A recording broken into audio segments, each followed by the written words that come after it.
Seminggu bang. Salah. Apa jualnya? Oh, jual 5 bang, baik bang. Baik ya. Baik dia bang, mantap. Berapa duit ni? RM6 bang. Oh ini ada harga ah. Ada harganya, pulut panggang ada, pulut panggang gemuk bang. Memang Oh, wah boleh boleh. Awak nak ni pulut panggang. pulut panggang. Memang mantap bang, memang buat dia.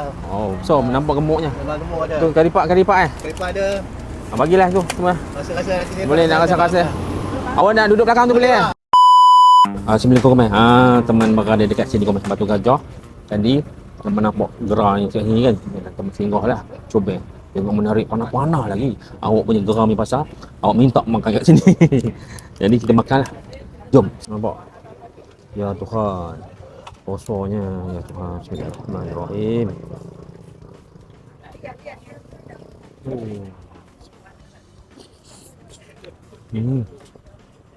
Oh, dah ya. Macam orang dulu-dulu punya ayuh tangan ya.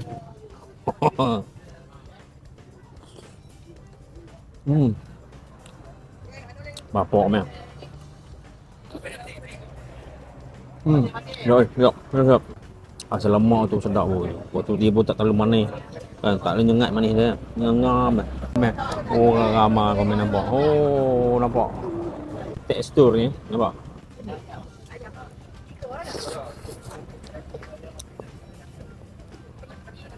Wah. Yap. Patut orang ramah. Ada lauk. Dia letak ayam tak silap awak ni. Memang kena cara masaknya main nampak. Sedap. Memang sedap. Si mantap weh. Oh, bismillahirrahmanirrahim.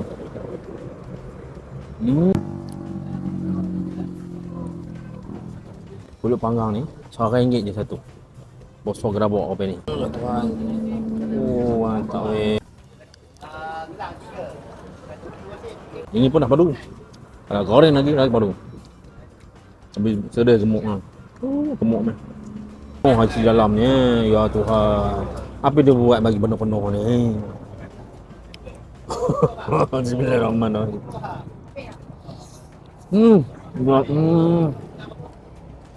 Pada komen yang nak merasai sendiri kenikmatan kuih-kuih ramai ni, komen boleh datang ke sini. Kuih Limas Amira.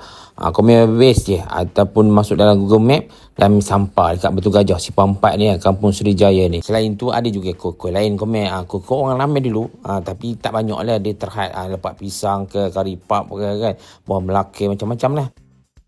Wah hati komen awesome rasa dia. Nostalgia kembali semula. Kuih limah tu. Oh sedapnya. Tak bungkus bawa balik. Nampak? Kuih limah, pulut panggang dia gemuk-gemuk weh. RM1 satu mana dapat. Kuih Limas Amira ni dekat Batu Gajah ni, kau kena try cuba rasa. Pukul 3 dah buka kau tahu. Kau jangan lambat. Jadi kau boleh cuba rasa sini lah. Alright. Kau nak pergi Gajah tempat lain lagi daripada depan-depan ni. Okay, jangan lupa terus like, share dan follow. Dah sampai lah. Canggih ni.